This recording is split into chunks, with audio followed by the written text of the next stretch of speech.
In today's video, I'm going to teach you how to create a new agent and set up Gmail outreach triggers from start to finish. By the end, you'll know exactly where to click, what each option means, and how to confidently confirm your setup. First, look to the left side of your screen and click on Templates. This takes you into the workspace where reusable setups and configurations live. Inside Templates, select Agents.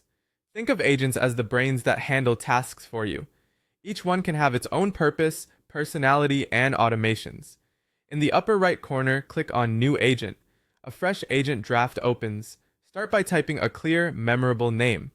Pick something that makes the agent's role obvious at a glance. Next, type the agent description. Use a short, practical sentence or two explaining what the agent does and when it should be used. This helps you and your team stay organized later. Now move to the integration section. Here you'll see triggers. Triggers are the events that tell your agent when to act. For this example, click on Gmail. You'll see different trigger options. Choose Outreach Replies Only. This means your agent will listen specifically for replies to your outreach emails, rather than every message that hits your inbox. It helps keep automation focused and prevents noise from unrelated emails. After selecting that option, click on Complete to finalize the Gmail trigger configuration. If your account needs access permissions, make sure they're granted so the agent can actually read the signals it needs. You'll also notice premium triggers for WhatsApp and LinkedIn. These are great if your outreach or customer conversations happen on those platforms.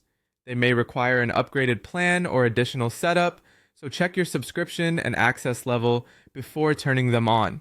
There's also a Build Your Own Triggers option. This is ideal if you have a custom workflow or an event that isn't covered by the default integrations.